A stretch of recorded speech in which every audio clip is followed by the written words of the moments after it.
अस्सलाम वालेकुम दोस्तों, आज हम आपको दुनिया के ऐसे मुल्क की सैर करवाने जा रहे हैं जिसे अफ्रीका का अमेरिका भी कहा जाता है। ऐसा कंट्री जो दुनिया में सबसे ज्यादा गोल्ड प्रोड्यूस करता है। पाकिस्तानी और इंडियन तो इस कंट्री में छाए हुए हैं। जी हाँ, आज हम सैर करने जा रहे हैं साउथ अफ्रीका की।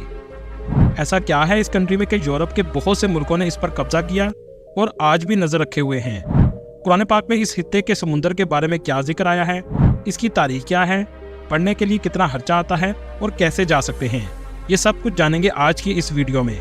चलें अब निकलते हैं साउथ अफ्रीका के एक शानदार सफर पर। इस कंट्री का ऑफिशियल नाम रिपब्लिक ऑफ साउथ अफ्रीका है। दोस्तों, अजीब बात यह है कि इस कंट्री के 3 कैपिटल सिटी हैं, केप टाउन, ब्लफमैंटेन और प्रीटोरिया हैं, जबकि कंट्री का सबसे बड़ा शहर जोहान्सबर्ग है। साउथ अफ्रीका में 10% हिस्सा अफ्रीकी लोगों का है, जबकि 20% यूरोपियन और एशियन लोग हैं। जी हाँ, यहाँ आपको पाकिस्तानी और इंडियन बहुत ज्यादा तादाद में नजर आएंगे। एक रिपोर्ट के मुताबिक 2 लाख पाकिस्तानी आबाद हैं और इंडियन की तादाद 15 लाख के करीब है। अगर बात की जाए इस कंट्री की कुल आबादी की, तो इस कंट्री की कुल आबादी 6 करोड़ 32 लाख के करीब है, जो आबादी के लिहाज से दुनिया के 24वें नंबर पर आता है। साउथ अफ्रीका को रेनबो नेशन के नाम से भी जाना जाता है, क्योंकि इस कंट्री में 11 ऑफिशियल जुबानें बोली जाती हैं। इनमें सबसे पॉपुलर जुबान जोलो है, जो तकरीबन 22% लोग बोलते हैं। दोस्तों, साउथ अफ्रीका को गोल्ड नेशन कहा जाए तो गलत ना होगा। क्या आप जानते हैं दुनिया का 50% सोना इसी कंट्री से निकाला जाता है।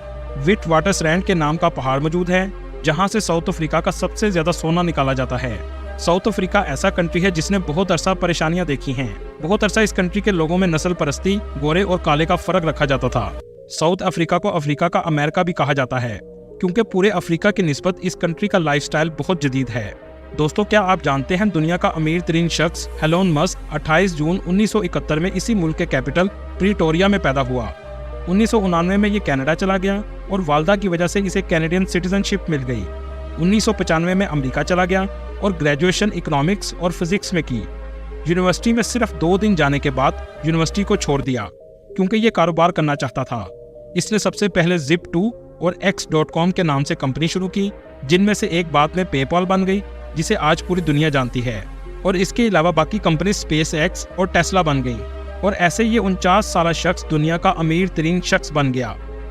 रोबन आइलैंड केप टाउन से 7 किलोमीटर के फासले पर है। ये जजीरा 350 साल तक दुनिया की सबसे खौफनाक जेल रहा। नेल्सन मंडेला ने अपनी 27 साल कैद का बड़ा हिस्सा इसी जेल में गुजारा था। पाकिस्तानी इस कंट्री में खुशहाल भी हैं और अच्छी जिंदगी गुजार रहे हैं। साउथ अफ्रीका के फेमस क्रिकेटर इमरान ताहिर भी पाकिस्तानी हैं। कंट्री की सबसे बड़ी ट्रांसपोर्ट कंपनीज भी पाकिस्तानियों की हैं, जिनमें ZA कार्गो, MY ट्रांस और कराची फ्रेट वगैरह शामिल हैं। कंट्री में 70% मोबाइल शॉप्स भी पाकिस्तानियों की हैं। आप जब भी जाएंगे तो पाकिस्तानियों से मुलाकात आपकी ज़रूर होगी। इसी तरह इंडियंस भी बहुत ज़्यादा तादाद में मौजूद हैं। मुसलमानों ने 1794 में केप टाउन में पहली मस्जिद बनाई थी। आज सैकड़ों की तादाद में मस्जिदें भी मौजूद हैं। इस कंट्री में मुस्लिम आबादी तो 2% है, लेकिन माशी तौर पर इतने मजबूत हैं कि हलाल फूड को मुल्क की पॉलिसी का हिस्सा बना दिया। इसलिए ये दुनिया का वाहिद मुल्क है जहां पानी की बोतल पर भी आपको हलाल की स्टैंप लगी हुई नजर आएगी। यूरोप ने जब इन पर पाबंदियां लगाईं तो इन्होंने अपने मुल्क में हर चीज खुद बनाना शुरू कर दी, और आज ये मुल्क मुकम्मल तौर पर खुद कफील हो चुका है। यहाँ आपको सियाह फार्म और गोरे दोनों ही नजर आएंगे। साउथ अफ्रीका आज आपको बिल्कुल भी यूरोप से कम नजर नहीं आएगा। सैरो सियाहत इस कंट्री की बहुत बड़ी इंडस्ट्री है। विजिटर बहुत ज्यादा तादाद में इस कंट्री में आते हैं। आगे वीडियो में हम आपको इस कंट्री के खूबसूरत मकामात भी दिखाएंगे। टूरिस्ट आने की एक वजह यह भी है कि ये यूरोप की निस्बत बहुत सस्ता कंट्री है।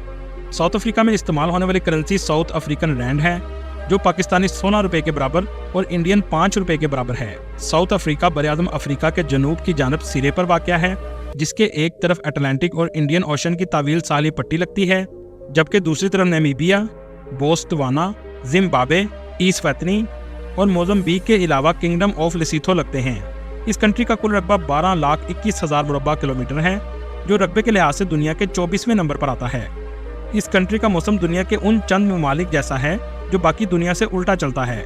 जब हमारे मुल्क में शदीद गर्मी पड़ती है तो साउथ अफ्रीका में सर्दी होती है, और जब हमारे मुल्क में सर्दी पड़ती है तो साउथ अफ्रीका में गर्मी पड़ती है। तो 1488 में पुर्तगाल ने इसे दरियाफ्त किया, लेकिन 1652 में सबसे पहली कॉलोनी पोलैंड के बाशिंदों ने बनाई। डच लोगों ने यहाँ आकर काश्तकारी का आगाज किया। इसके बाद जर्मन और फ्रेंच भी इस हित्ते में आ गए, क्योंकि ज़रहेज़ ज़मीनें किसी सोने से कम नहीं थीं।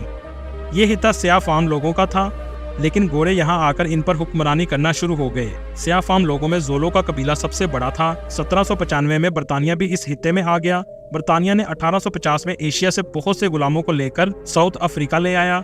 इनसे रेलवे लाइन और माइनिंग का काम लिया गया।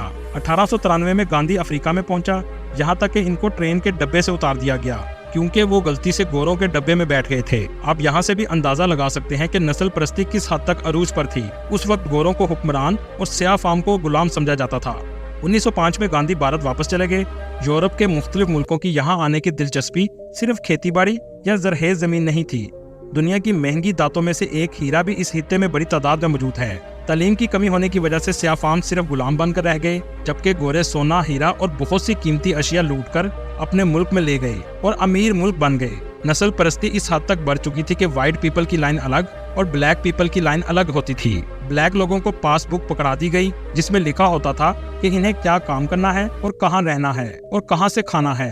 ऐसा सलूक कोई जानवरों से भी नहीं करता जो ब्लैक पीपल से किया गया था। रॉबर्ट सुक्को पहला शख्स था जिसने इस कानून से इनकार किया। रोबन आइलैंड दुनिया की वाहिद ऐसी जेल है जिसे यूनेस्को वर्ल्ड हेरिटेज में भी शामिल किया गया है। इस जेल में नेल्सन मंडेला भी थे। फरवरी 1990 में जब नेल्सन मंडेला रहा हुए तो इन पर जिन व्हाइट पीपल ने जेल में तशद्दुद किया था सबको माफ कर दिया। नेल्सन मंडेला इस कंट्री के लिए नए आगाज की उम्मीद की किरण थे जिसने नस्ल परस्ती को खत्म किया, लेकिन कुछ हिस्सों में आज भी नस्ल परस्ती मौजूद है। साउथ अफ्रीका का सबसे फेमस सिटी केप टाउन है।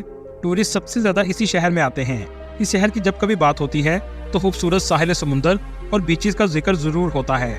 केप टाउन में टेबल माउंटेन को दुनिया के सबसे पुराने पहाड़ों में से एक माना गया है। ये ऐसी जगह है जिसको देखने लोग बहुत ज्यादा तादाद में आते हैं। केप टाउन अफ्रीका की तरफ से दुनिया का आखिरी सिटी है। शहर से 4 घंटे की मुसाफत पर वो मुकाम भी मौजूद है जहाँ अटलांटिक ओशन और इंडियन ओशन एक साथ मिलता है, जिसका जिक्र कुरान मजीद में भी मौजूद है। अल्लाह ने फरमाया, वही तो है जिसने 2 समुद्रों को मिला रखा है, जिनमें से एक का पानी लजीज है और एक का पानी खारा है, और इनके दरमियान सख्त दीवार और रोक खड़ी कर दी है। जब आप इसे देखेंगे तो बिल्कुल ऐसा ही है।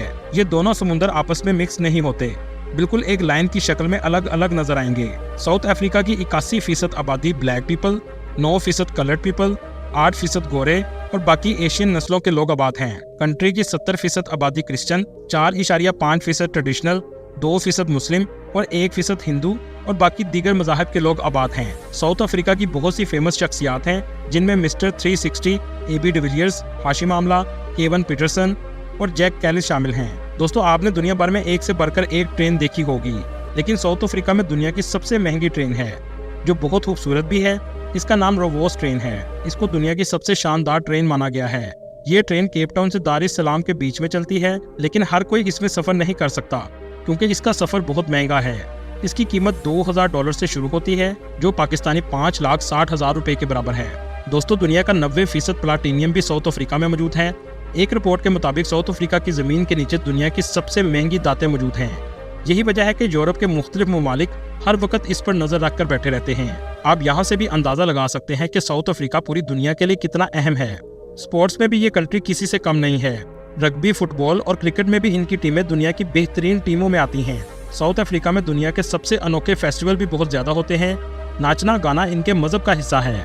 पाकिस्तानी इस कंट्री में मोबाइल शॉप और गाड़ियों की रिपेयरिंग का काम बहुत ज्यादा कर रहे हैं। इसके अलावा बहुत से पाकिस्तानी और इंडियन सुपर स्टोर भी चलाते हैं। अगर आप जॉब करना चाहते हैं तो ज्यादातर जॉब आपको पाकिस्तानी या इंडियन के पास ही करनी पड़ेगी। यहाँ पर स्टार्टिंग सैलरी 2 लाख रुपए पाकिस्तानी के करीब है। अगर बात की जाए वीजा की तो पाकिस्तान से VFS ग्लोबल के जरिए आप इसका वीजा ले सकते हैं, जिसे जेरी ऑफिस भी कहा जाता है। बहुत से स्टूडेंट इस कंट्री में पढ़ने के लिए भी जाते हैं। इस कंट्री का लिटरेसी रेट 87% है, जो अफ्रीका के लिहाज से बहुत अच्छा है। पाकिस्तान से अगर आप साउथ अफ्रीका पढ़ने के लिए जाना चाहते हैं तो आइट्स के 6.5 बैंड होना जरूरी है। इस कंट्री में एडमिशन मार्च और अगस्त में ओपन होते हैं। बैचलर्स यहाँ 3 से 6 साल का है, जबकि मास्टर 1 से 2 साल का है।